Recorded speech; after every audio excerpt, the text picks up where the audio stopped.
ಸನ್ of Muthanna ಅನ್ನೋ title ಒಂಥರ powerful. ನಿಜ ಜೀವನದಲ್ಲಿ ಡ್ಯಾಡಿ ಜೊತೆ ಹೆಂಗಿದೀನೋ ರಘು ಸರ್ ಜೊತೆ ಹಂಗೇ ಇದೀನಿ ಸಿನಿಮಾಲಿ. ಡೈರೆಕ್ಟರ್ ಸ್ಟ್ರೆಂತ್, ಅವ್ರು ಯಾವತ್ತೂ ಎಕ್ಸ್ಟ್ರಾ ಬಿಲ್ಡಪ್ ಕೊಡೋರಲ್ಲ. ನಮ್ಮ ಹತ್ರ ಸ್ವಲ್ಪ ಓವರ್ ಆಕ್ಟಿಂಗ್ ಬೇಕು ಅಂತಾನು ಕೇಳೋರಲ್ಲ. ನಾವೇನಾರ ಜಾಸ್ತಿ ಮಾಡ್ತಾ ಇದೀವಿ ರಿಯಲ್ ಲೈಫ್ ಅಲ್ಲಿ ಹಿಂಗೆ ನಾ ಮಾಡೋದು, ಹಿಂಗೆ ರಿಯಾಕ್ಟ್ ಮಾಡೋದು ನೀವು ಅಂತ ಈ ತರ ಎಲ್ಲ. ಅವ್ರ ಜೊತೆ ಕೆಲಸ ಮಾಡ್ಬೇಕಾದ್ರೆ ಅವ್ರ ಕ್ಲಾರಿಟಿ ಎಷ್ಟಿದೆ ಅಂದ್ರೆ ಒಂದ್ 15 ಸಿನಿಮಾ, ಅದ್ರಲ್ಲಿ 15 ಸಿನಿಮಾ ಅಲ್ಲಿ 12 ಸಿನಿಮಾ ಇಟ್ಕೊಟ್ಟಂಗೆ ಅಷ್ಟು ಕ್ಲಾರಿಟಿ ಇದೆ ಅವ್ರಿಗೆ. ನಾನು ಮಾಸ್ ಫಿಲ್ಮ್ ಮಾಡಬೇಕು, ಕಮರ್ಷಿಯಲ್ ಫಿಲ್ಮ್ ಮಾಡಬೇಕು, ದೊಡ್ಡ ಲೆವೆಲ್ ಸ್ಕೇಲ್ ಅಲ್ಲಿ ಇರಬೇಕು ಅನ್ನೋದಕ್ಕಿಂತ Pranam is so matured that ಈ ತರ ಸೆನ್ಸಿಟಿವ್ ವಿಷಯನ ನಾನ್ ಹೇಳಿದ್ರೆ ಜನಕ್ಕೆ ಈ ತರ ತಗೊಂತಾರೆ. ಧ್ಯಾನ್ ಫಸ್ಟ್ ಸಿನಿಮಾಲೇ 6 ಹೊಡೆದ್ರು ಅವ್ರು. ಕಾತಾಗಿ ಪರ್ಫಾರ್ಮೆನ್ಸ್ ಕೊಡಿ, ಏನ್ ಆಕ್ಟಿಂಗ್ ಮಾಡಿದಾರೆ ಅದಲ್ಲಿ. ಗೋಡೆ ಉಚ್ಕೊಂಡು ಹೋಗ್ತಾ ಇರ್ತಾರಲ್ಲ, ಕೈ ಒಂದ್ಸತಿ ನೋಡಿದ್ರೆ ಜುಮ್ ಅನ್ನುತ್ತೆ ಅದು. ಆತ್ಮೀಯ ಕನ್ನಡ ಪಿಕ್ಚರ್ ವೀಕ್ಷಕರಿಗೆ ನಮಸ್ಕಾರ. ಈ ವಾರ ಸನ್ ಆಫ್ ಮುತ್ತಣ್ಣ ದೊಡ್ಡದಾಗಿ ರಿಲೀಸ್ ಆಗ್ತಿದೆ. ತುಂಬ ನಿರೀಕ್ಷೆ ಹುಟ್ಟಿಸಿರೋಂಥ ಸಿನಿಮಾ. ಒಂದು ಸಣ್ಣ ಅಂದರೆ ವಾಲ್ ಪೋಸ್ಟ್ರ್, ಒಂದು ಪೋಸ್ಟ್ರಿಂದ ಈ ಸಿನಿಮಾ ಮೇಲೆ ನನಗೆ ತುಂಬ ದೊಡ್ಡ ಕುತೂಹಲ. ಅಂದರೆ ಸಿನಿಮಾ ಶುರುವಾದಾಗಲೇ ಅವ್ರೊಂದು ಪೋಸ್ಟರ್ ಅಂಟಿಸಿದ್ರು ಎಲ್ಲ ಕಡೆ. ರಂಗಾಯಣ ರಘು ಅವರು, ಪ್ರಣಮ್ ಅವರು ಮತ್ತು ಖುಷಿ. ಆ ಫೋಟೋ ಶೂಟು ಮತ್ತು ಆ ಸಿನಿಮಾ ನೋಡಿದಾಗಲೇ ಇದೇನು ಇಷ್ಟು ಕ್ಲಾಸಿಕ್ ಆಗಿದೆಯಲ್ಲ ಅಂತ ಅನ್ನಿಸ್ತಾಯಿತ್ತು. ಸೊ ಆ ಸಿನಿಮಾ ಇವಾಗ 12ನೇ ತಾರೀಕು ರಿಲೀಸ್ ಆಗ್ತಾಯಿದೆ. ಸೊ ನನ್ನ ಜೊತೆಗೆ ನಾಯಕಿ ಇದ್ದಾರೆ. ಸ್ವಾಗತ. ಥ್ಯಾಂಕ್ ಯು ಬ್ರಣ್ಣ, thank you so much. And very impressive ವಿಷಯ ಅಂದರೆ ಕ್ರಾಫ್ಟೇ ತುಂಬ ಇಂಪ್ರೆಸಿವ್ ಆಗಿದೆ, ಕ್ಲಾಸ್ ಆಗಿದೆ, ಈ ಆ್ಯಂಬಿಯನ್ಸ್ ಥರನೇ. ಸೊ ಅಚ್ಚುಕಟ್ಟಾಗಿ ಪ್ಲ್ಯಾನ್ ಆಗಿದೆ. ಆ್ಯಂಡ್ ಸೊ ಎಲ್ಲಿಂದ ಶುರು ಮಾಡಲಿ, ಯಾರಿಂದ ಶುರು ಮಾಡಲಿ?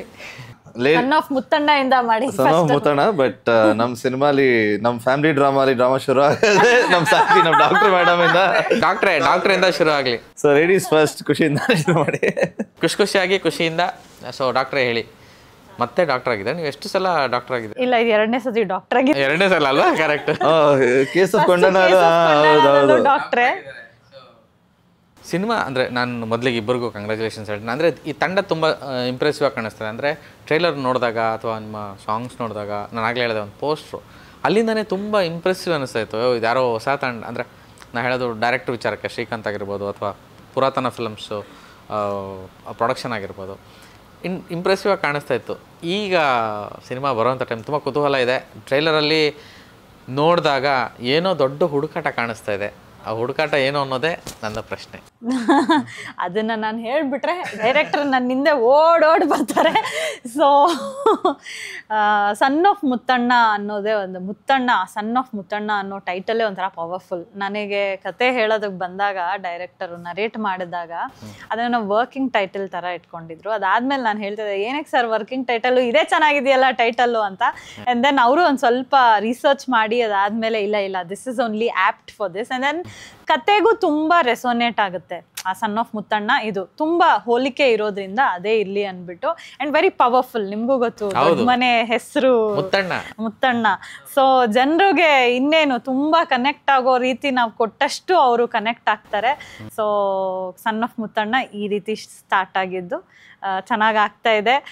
ಹರಿಬರಿಯಲ್ಲಿ ಎಲ್ಲ ಮಾಡ್ತಾ ಇದ್ದೀವಿ. ಬಟ್ ಇನ್ನೂ ಸ್ವಲ್ಪ ಎಕ್ಸೈಟ್ಮೆಂಟ್ ಅಂದ್ರೆ ಹೊಟ್ಟೆ ಒಳಗಡೆ ಚಿಟ್ಟೆ ಬಿಟ್ಟಂಗಾಗಿದೆ. ಇನ್ನೊಂದು 3-4 ದಿನ ಅಷ್ಟೇ ಇರೋದು ನಮ್ಮ ರಿಸಲ್ಟ್ಗೆ.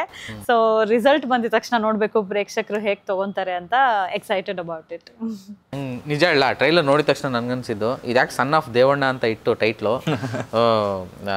ರಂಗಾಯಣ ರಘು ಸರ್ ಕ್ಯಾರೆಕ್ಟರ್ನ ನಿಮ್ಮ ಅಪ್ಪಾಜಿ ಮಾಡಿ ನೀವು ಈ ಕ್ಯಾರೆಕ್ಟರ್ನ ಮಾಡಿದರೆ ಹೆಂಗಿತ್ತು ಅಂತ ಒಂದು ಸಣ್ಣದಾಗ ನನಗೆ ಅನಿಸಿದ್ದು. ನನ್ನ ಅನಿಸಿಕೆ ಇದು, ಗೊತ್ತಿಲ್ಲ ಇದು ಮಾಡಬಹುದಿತ್ತ ಅಥವಾ ಆ ಆಸ್ಪದ ಇರಲಿಲ್ವಾ ಅಂತ. ನಿಜ ಹೇಳ್ಬೇಕಂದ್ರೆ ಡೈರೆಕ್ಟ್ರಿಗೆ ಒಂದು ಥಾಟ್ ಬಂದಿತ್ತು ಅಂತ. ಬಟ್ ರಿಯಲ್ ಲೈಫ್ ಅಪ್ಪ ಮಗನ್ನ ತರ್ಬೇಕಂದ್ರೆ, ಡ್ಯಾಡಿನ ತರ್ಬೇಕಂದ್ರೆ ಇನ್ನೊಂದು ಸ್ವಲ್ಪ ತೂಕ ಬೇಕಾ ಸಿನಿಮಾಗೆ, ಇನ್ನೊಂದು ಸ್ವಲ್ಪ ಕಮರ್ಷಿಯಲ್ ಎಲಿಮೆಂಟ್ ಬೇಕಾ ಸಿನಿಮಾಗೆ ಅಂತನೂ ಒಂದು ಯೋಚನೆ ಆಯ್ತು ಡೈರೆಕ್ಟ್ರಿಗೆ. ಸೊ ಅದೊಂದು ವಿಚಾರಕ್ಕೆ ಆಮೇಲೆ ಅಫ್ಕೋರ್ಸ್ ಮಗನ್ ಸಿನಿಮಾ, ಅಪ್ಪ ಮಗನ್ ಸಿನಿಮಾ ಅಂತ ಹೇಳಿದ ತಕ್ಷಣ ಇದು ಮಾಡ್ಬೋದು, ದೇವರಾಜರೇ ಮಾಡ್ಬೋದು ಅಂತ ಆಪರ್ಚುನಿಟಿ ಇದೆ ಅನ್ನೋಕ್ಕೋಸ್ಕರ ಮಾಡಬಾರ್ದು ಸಿನಿಮಾನ, ಅದು ತಗೋಬಾರ್ದು ಅಂತನೂ ಒಂದಿತ್ತು. ಸೊ ಅದಕ್ಕೋಸ್ಕರ ಅದು ಡ್ಯಾಡಿ ಮಾಡಲಿಲ್ಲ.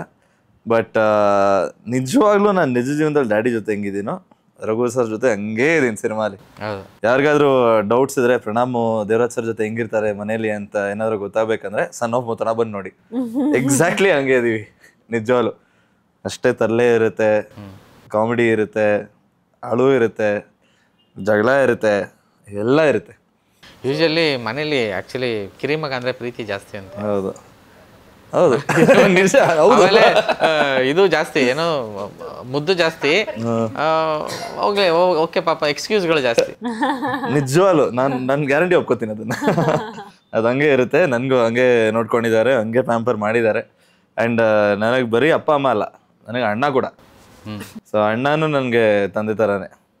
ಅವನು ನೋಡ್ಕೊಳ್ಳೋದಾಗ್ಲಿ, ಅವನ ಜೊತೆನೂ ಜಗಳ ಆಗಲಿ, ತರಲೆ ಆಗಲಿ, ಏನೇ ಆಗಲಿ, ಎಲ್ಲ ಹಂಗೆ ಇದ್ದೀವಿ ಮನೇಲಿ.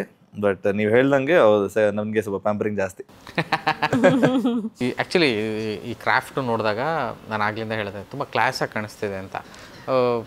ಅಂದರೆ ರೆಗ್ಯುಲರ್ ಈಗ ಅಪ್ಪ ಮಗನ ಒಂದು ಎಮೋಷನು, ಒಂದು ತುಂಬ ಓವರ್ ಡ್ರಾಮ್ಯಾಟಿಕ್ಕು, ಆ ಥರದ್ದೆಲ್ಲ ನೋಡಿರೋದುಂಟು, ನಾವು ನೋಡಿದ್ದೀವಿ ಕೂಡ. ಬಟ್ ಈ ಸಿನಿಮಾ ನೋಡಿದಾಗ ಎಷ್ಟು ಲೈವ್ಲಿ ಆಗಿದೆಯಲ್ಲ ಅಂತ ಅನ್ಸುತ್ತೆ. ಇಲ್ಲೆಲ್ಲೋ ಸುತ್ತ ಏನೋ ನಡೀತಾ ಇದೆ, ಅಷ್ಟು ಲೈವ್ಲಿ ಆಗಿ ಕಂಟೆಂಟ್ ಆಗಿ, ಮತ್ತು ಮಾತು ಅಷ್ಟು ಡೈಲಾಗು ಎಕ್ಸಾಕ್ಸರೇಟ್ ಮಾಡಿಲ್ಲ ಅಥವಾ ಅದನ್ನಾಗಲಿ ಡ್ರಾಮ್ಯಾಟಿಕ್ ಆಗೇನೋ ಹೇಳಕ್ಕೆ ಹೋಗಿಲ್ಲ, ತುಂಬ ನ್ಯಾಚುರಲಾಗಿ ಮಾತಾಡ್ತಾರೋಂಥದ್ದು. ಹೇಗಾಯಿತು ಇದು? ಅಂದರೆ ಡೈರೆಕ್ಟರ್ ಇಲ್ಲ ನಮ್ಮ ಜೊತೆಗೆ, ಹಾಗಾಗಿ ನೀವೇ ಅದು ನಮ್ಮ ಡೈರೆಕ್ಟರ್ ಸ್ಟ್ರೆಂತ್. ತುಂಬ ಡ್ರಾಮ್ಯಾಟಿಕ್ ಮಾಡಿದೆ, ಎಕ್ಸಾಜರೇಟ್ ಮಾಡಿದೆ, ತುಂಬ ನ್ಯಾಚುರಲಾಗಿ ಮಾಡಬೇಕಂತ ಅವ್ರಿಗೆ ತುಂಬ ಇಷ್ಟ. ಅವ್ರಿಗೆ ನಿಜವಾಗ್ಲೂ ನ್ಯಾಚುರಲ್ ಸಿನಿಮಾ ಮಾಡಬೇಕಂತ ತುಂಬ ಇಷ್ಟ. ರಾ ಆಗಿರಲಿ, ಮಾಸ್ ಆಗಿರಲಿ, ಏನೇ ಆಗಿರಲಿ, ಅವರು ಯಾವತ್ತೂ ಎಕ್ಸ್ಟ್ರಾ ಬಿಲ್ಡಪ್ ಕೊಡೋರಲ್ಲ, ಎಕ್ಸ್ಟ್ರಾ ಬಿಲ್ಡಪ್ ಬೇಕು ಅಂತ ಕೇಳೋರಲ್ಲ, ನಮ್ಮ ಹತ್ರ ಸ್ವಲ್ಪ ಓವರ್ ಆ್ಯಕ್ಟಿಂಗ್ ಬೇಕು ಅಂತಲೂ ಕೇಳೋರಲ್ಲ. ಕ್ಯಾರೆಕ್ಟ್ರಿಗೆ ಎಷ್ಟು ಬೇಕು, ಆ ಕ್ಯಾರೆಕ್ಟರ್ ತೂಕ ಏನಿದೆ, ಅವ್ರು ಯಾವ ಥರ ಮಾತಾಡಬೇಕು ಅಂತ ತುಂಬ ಒಳ್ಳೆ ಕ್ಲಾರಿಟಿ ಇದೆ ಅವ್ರಿಗೆ. So all this credit goes to the director. And ನಮಗೆ ಇಂಥ ಒಂದು ಡೈರೆಕ್ಟರ್ ಜೊತೆ ಕೆಲಸ ಮಾಡ್ತಾ ಇರೋದು, I think we are very lucky. And ಹೊಸಬ್ರ ಥರ ಫೀಲ್ ಆಗೋದೇ ಇಲ್ಲ ಅವ್ರ ಜೊತೆ. ಹೌದು, ಡೆಬ್ಯೂ ಫಿಲ್ಮು. ಬಟ್ ಇದಕ್ಕಿಂತ ಮುಂಚೆ 2 ಸಿನಿಮಾ ಮಾಡಿದರು, ಅದು ಹಲವಾರು ಕಾರಣದಿಂದ ಆಗಿಲ್ಲ ಪಾಪ ಅವ್ರಿಗೆ. ಬಟ್ ಅವ್ರ ಜೊತೆ ಕೆಲಸ ಮಾಡಬೇಕಾದ್ರೆ ಅವ್ರ ಕ್ಲಾರಿಟಿ ಎಷ್ಟಿದೆ ಅಂದರೆ, ಒಂದು 15 ಸಿನಿಮಾ, ಅದ್ರಲ್ಲಿ 15 ಸಿನಿಮಾಲಿ 12 ಸಿನಿಮಾ ಇಟ್ಕೊಟ್ಟಂಗೆ, ಅಷ್ಟು ಕ್ಲಾರಿಟಿ ಇದೆ ಅವ್ರಿಗೆ. ಆ್ಯಂಡ್ ಸ್ಮಾಲ್ ಎಕ್ಸಾಂಪಲ್, ಅವರು ಕ್ಯಾಮ್ರಾಮ್ಯಾನು ಅವರು ತುಂಬ ಕ್ಲೋಸ್ ಫ್ರೆಂಡ್ಸು, ಮುಂಚೆಯಿಂದನೂ ಫ್ರೆಂಡ್ಸು. ಸೊ ಕ್ಯಾಮ್ರಾಮ್ಯಾನು ಡೈರೆಕ್ಟರ್ನ ಇಂಪ್ರೆಸ್ ಮಾಡಬೇಕು ಅಥವಾ ಫ್ರೇಮ್ ಬ್ಯೂಟಿ ಇನ್ನೊಂದು ಸ್ವಲ್ಪ ಚೆನ್ನಾಗಿ ಬೆಟ್ರ್ ಮಾಡ್ಬೋದು ಅಂತ ಐಡಿಯಾ ಇದ್ದೇ ಇರುತ್ತೆ, ಯಾವ ಕ್ಯಾಮ್ರಾಮ್ಯಾನ್ಗಂದ್ರೂ ಅದು ಇದ್ದೇ ಇರುತ್ತೆ. ಬಟ್ ನಮ್ಮ ಶ್ರೀಕಾಂತ್ ಅವರು, ಕೃಷ್ಣಣ್ಣ ಅವರು ಹೆಂಗಂದರೆ, ಒಂದು ಟೇಕ್ ಆಲ್ರೆಡಿ ಮಾಡಿರ್ತೀವಿ, ಒಂದು ಟೇಕ್ ನಡೀತಾ ಇರುತ್ತೆ, ಒಂದು ಟೇಕ್ ಆಲ್ರೆಡಿ ಮಾಡ್ತಾ ಇರ್ತೀವಿ, ಟೇಕ್ ಓಕೆ ಆಗಲ್ಲ. ಡೈರೆಕ್ಟ್ರಿಗೆ ಏನೋ ಒಂದು ಚಿಕ್ಕ ಚೇಂಜ್ ಇರುತ್ತೆ, ನಮ್ಮ ಬ್ಯಾಕ್ಗ್ರೌಂಡಲ್ಲಿ ಏನೋ ಆಗಿರ್ಬೋದು, ಅಥವಾ ನಮ್ಮ ಕಡೆಯಿಂದ ಆ್ಯಕ್ಟಿಂಗ್ ಈ ಥರ ಮಾಡ್ಬೋದು, ಆ ಥರ ಏನಾದರೂ ಚಿಕ್ಕ ಚೇಂಜ್ ಇದ್ದೇ ಇರುತ್ತಲ್ಲ. ಆ ಗ್ಯಾಪ್ ಏನಾದ್ರು ಸಿಕ್ಕಿದ್ರೆ ನಮ್ಮ ಕೃಷ್ಣಣ್ಣ, ಒಂದು ನಿಮಿಷ ಬೆಲ್ ಅಲೋ ಅದು ಸ್ವಲ್ಪ ಇದು ಮಾಡು ಅದು ಮಾಡು ಅಂತ ಹೇಳ್ತಾರೆ. ಮತ್ತೆ ಬಂದು ಕುತ್ಕೊಂಡು ನಾ ರೆಡಿ ಅಂದರೆ ಕ್ಯಾಮ್ರಾಮನ್, ಸರ್ ಒಂದು ನಿಮಿಷ ಅದೇನೋ ಏನು ಮಾಡ್ತಿದ್ಯಾ, ಯಾಕೆ ಮಾಡ್ತಿದ್ಯಾ, ನಾನು ಕೇಳಿದ್ನಾ, ನಾನು ಎಕ್ಸ್ಟ್ರಾ ಬೇಕು ಅಂತ ಕೇಳಿದ್ನಾ, ಬೇಡ ನನಗೆ ಸಾಕು ಆಲ್ರೆಡಿ ಕೊಟ್ಟಿದ್ಯಾ, ಅವಾಗ ಇವಾಗ ಫಸ್ಟಾಗಿ ಓಕೆ ಆಗಿದ್ರೆ ಏನು ಮಾಡ್ತಿದ್ದೆ ನೀನು ಅಂತ. ಸೊ ಚಿಕ್ಕ ಚೇಂಜ್, ಚಿಕ್ಕ ಬ್ಯೂಟಿ ಕೊಡ್ಬೇಕಂದ್ರೂ ಬೇಡ, ನನಗೆ ಇದೇ ಬೇಕು, ಇಷ್ಟು ಸಾಕು. ಸೊ ಆ ಥರ ಕ್ಲಾರಿಟಿ ಅವ್ರ ಕ್ಯಾಮ್ರಾಮನ್ ಆಗಲಿ, ಮ್ಯೂಸಿಕ್ ಆಗಲಿ, ನಮ್ಮ ಕಡೆಯಿಂದ ಆ್ಯಕ್ಟಿಂಗ್ ಆಗಲಿ, ಎಲ್ಲದ್ರ ಮೇಲೂ ತುಂಬ ಕ್ಲಾರಿಟಿ ಇದೆ ಅವ್ರಿಗೆ ಜೀವನದಲ್ಲಿ. ಇಟ್ಸ್ ವೆರಿ ನೈಸ್, ತುಂಬ ಚೆನ್ನಾಗಿ ಮಾಡ್ಕೊಂಡಿದ್ದಾರೆ. ಸಿನಿಮಾದಲ್ಲಿ ತುಂಬ ಕಡಿಮೆ ಕ್ಯಾರೆಕ್ಟರ್ಸ್ ಅಂತ ಅನ್ನಿಸ್ತಾ ಇದೆ ನನಗೆ. ಅಂದರೆ ತುಂಬ ಆರ್ಟಿಸ್ಟ್ಗಳಿಲ್ಲ, ಇರೋ ಆ ಪಾತ್ರಗಳ ಮಧ್ಯೆ ತುಂಬ ಚೆನ್ನಾಗಿ ಡಿಸೈನ್ ಮಾಡಿದ್ದಾರೆ ಅಂತ ಕಾಣಿಸ್ತು. ಇರೋ ಪಾತ್ರಗಳ ಮಧ್ಯೆ ಇಮೋಷನ್ಸ್ ಜಾಸ್ತಿ ಇದೆ. ಹೌದು, ನನಗೆ ಖುಷಿ ಕೇಳ್ತಿರೋದು ಅಂದರೆ, ನಾನು ತುಂಬ ಕಡಿಮೆ ಆ್ಯಕ್ಟ್ರೆಸ್ಗಳನ್ನು ಈ ಥರ ನೋಡಿದೆ. ಸಿನಿಮಾಗಳ ಆಯ್ಕೆನೇ ತುಂಬ ಬ್ಯೂಟಿಫುಲ್ ಆಗಿದೆ ನಿಮ್ಮದು. ಅಂದರೆ ಸಿನಿಮಾದಿಂದ ಸಿನಿಮಾಗೆ ತುಂಬ ಚೇಂಜ್ ಓವರ್ಸು, ವೇರಿಯೇಷನ್ಸು ಪಾತ್ರದಿಂದ ಪಾತ್ರಕ್ಕೆ. ಅದು ನೀವು ಆಯ್ಕೆ ಮಾಡ್ಕೋತಿದ್ರೋ ಅಥವಾ ನಿಮ್ಮನ್ನು ಹುಡ್ಕೊಂಡು ಬರ್ತಾರೆ? ನನ್ನನ್ನು ಹುಡ್ಕೊಂಡು ಬರ್ತಾರೆ. ಇಲ್ಲ, may be I am blessed. ನನ್ನನ್ನು ಹುಡ್ಕೊಂಡು, ಇಲ್ಲ ಡೈರೆಕ್ಟರ್ಸ್ಗೆ ಅದು ಬರ್ತಾ ಇದೆ. ಓಕೆ, ಇವರು ಸುಮ್ಮನೆ 1-2 ಸಾಂಗು, 1-2 ಸೀನ್ ಇದ್ಬಿಟ್ಟು ಕಳಿಸ್ಬಿಡೋದು ಥರ ಅಲ್ಲ, ಪರ್ಫಾರ್ಮ್ ಮಾಡಿಸ್ಬೇಕು ಇವ್ರ ಹತ್ರ. ಆ ಥರ ಇದ್ರೇ ಇವ್ರು ಒಪ್ಕೊಳ್ಳೋದು ಅನ್ನೋದು ಅವ್ರಿಗೆ ಬಂದು ಅವರೇ ಬರ್ತಾ ಇದ್ದಾರೆ. So I am blessed win that way. So ಈಗ ಸನ್ ಆಫ್ ಮುತ್ತಣ್ಣದಲ್ಲೂ ಅಷ್ಟೇ, ಜಾಸ್ತಿ ಪಾತ್ರಗಳಿಲ್ಲದೆ ಈ 3-4 ಪಾತ್ರ ಅಥವಾ ಎಷ್ಟೋ ಪಾತ್ರಗಳಿದೆಯಲ್ಲ, ಅಷ್ಟರಲ್ಲೇ ಎವಾಲ್ವ್ ಆಗಿ ಅದರಲ್ಲಿ ಏನು ಎಮೋಷನ್ಸ್ ತರ್ಬೋದು. ಆ್ಯಸ್ ಪ್ರಣಮ್ ಸೆಡ್, ಡೈರೆಕ್ಟರ್ಗೆ ತೀರಾ ಓವರ್ ದ ಬೋರ್ಡ್ ಬೇಡ. ಬಿಕಾಸ್ ನಾವು in general, in real life ನಾವು ತುಂಬ ಡ್ರಾಮೆಟಿಕ್ಕಾಗಿ ನಾವು ಮಾತಾಡಲ್ಲ, ಅಥವಾ ನಾವೇನಾರ ಕಾನ್ವರ್ಸೇಷನ್ ಮಾಡಬೇಕಾದ್ರೆ ವಿ ಡೋಂಟ್ ಸ್ಪೀಕ್ ಲೈಕ್ ಇದೆಲ್ಲ ಇಲ್ಲ. ಓವರ್ ದ ಬೋರ್ಡ್ ಹೋಗದೆ ಸಟ್ಲಾಗೆ ಏನು ವಿಷಯನ ಹೇಳಬೇಕು, ಹೆಂಗೆ ಎಮೋಟ್ ಮಾಡಬೇಕು, ಅದನ್ನು ನಮ್ಮ ಕೈಯಲ್ಲಿ ಮಾಡಿಸಿದ್ದಾರೆ. So he has lot of clarity on those things. ನಾವೇನಾರ ಜಾಸ್ತಿ ಮಾಡ್ತಾ ಇದ್ದೀವಿ ಅಂದ್ರೆ, ನೀವು ನಿಜ ರಿಯಲ್ ಲೈಫಲ್ಲಿ ಹಿಂಗೆ ನಾ ಮಾಡೋದು, ಹಿಂಗೇನ ರಿಯಾಕ್ಟ್ ಮಾಡೋದು ನೀವು ಅಂತ ಈ ಥರ ಎಲ್ಲ ನಮಗೆ ಯೋಚನೆ ಕರೆಕ್ಟ್ ಅಲ್ವಾ, ನಾವು ರಿಯಲ್ ಲೈಫಲ್ಲಿ ಇಷ್ಟೊಂದೆಲ್ಲ ಡ್ರಾಮೆಟಿಕ್ ಆಗಿ ಇರಲ್ವಲ್ಲ, ಇಷ್ಟೊಂದೆಲ್ಲ ರಿಯಾಕ್ಟ್ ಮಾಡಲ್ಲ ಅಲ್ವಾ ಅಂದ್ಬಿಟ್ಟು ಈ ಥರದ್ದು ಒಂದು ನಾನು ತುಂಬ ಕಲ್ತಿದ್ದೀನಿ ಅವ್ರ ಹತ್ರ. ನಾನು ಎಷ್ಟೇ ಸಿನಿಮಾ ಮಾಡಿದ್ರು ನಾನು ಹೋಗ್ತಾ ಮಗು ಆ ಥರ ಹೋಗ್ತೀನಿ, ಬರ್ಬೇಕಾದ್ರೆ ಎಕ್ಸ್ಪೀರಿಯನ್ಸ್ ತಿರ್ಗಾ ನೆಕ್ಸ್ಟ್ ಸಿನಿಮಾದಲ್ಲಿ I go as a baby only, small kid, so that ನಂಗೆ ಏನೇ ಗೊತ್ತಿದ್ರು ನನ್ನೊಳಗಡೆ ಇಟ್ಕೊಂಡು ಅವ್ರ ಹತ್ರ ಏನೇ ತಗೋಬೋದು ಅದನ್ನ ನಾನು ತಗೊಂಡು ಐ ಜಸ್ಟ್. ನೀವು ಕೇಳಿದ್ರಲ್ಲ ಖುಷಿ ಅವ್ರಿಗೆ ಏನಕ್ಕೆ ಈ ಥರ ಅವ್ರು ಹೇಳಿದ್ರು ಹುಡ್ಕೊಂಬರ್ತಾ ಇದೆ ಅಂತ. ಏನಕ್ಕೆ ಹುಡ್ಕೊಂಬರ್ತಾ ಇದೆ ಅಂದರೆ ಶಿ ಈಸ್ ಅನ್ ಆ್ಯಕ್ಟರ್ ಅದ. ನೀವು ಏನ ಮನೆ ತೊಗೊಳ್ಳಿ, ಕೇಸ್ ಆಫ್ ಕೊಂಡಣ್ಣ ತೊಗೊಳ್ಳಿ, ಯಾವುದೇ ಧ್ಯಾನ್ ಫಸ್ಟ್ ಸಿನಿಮಾಲೇ 6 ಹೊಡೆದ್ರು ಅವರು. ಸಕ್ಕತ್ತಾಗಿ ಪರ್ಫಾರ್ಮೆನ್ಸ್ ಕೊಟ್ಟು ಏನು ಆ್ಯಕ್ಟಿಂಗ್ ಮಾಡಿದ್ದಾರೆ ಅದ್ರಲ್ಲಿ. ಅದನ್ನು ಒಂದು ಗೋಡೆಯನ್ನು ಉಚ್ಕೊಂಡು ಹೋಗ್ತಾ ಇರ್ತಾರಲ್ಲ, ಕೈ ಒಂದ್ಸತಿ ನೋಡಿದ್ರೆ ಜುಮ್ ಅನ್ನುತ್ತೆ ಅದು. ಸೊ ಆ ಥರ ನಮಗೆ ಆ ಥರ ಟ್ಯಾಲೆಂಟ್ ಕನ್ನಡ ಇಂಡಸ್ಟ್ರಿ ಸ್ವಲ್ಪ ಕಮ್ಮಿ ಅನ್ಸುತ್ತೆ.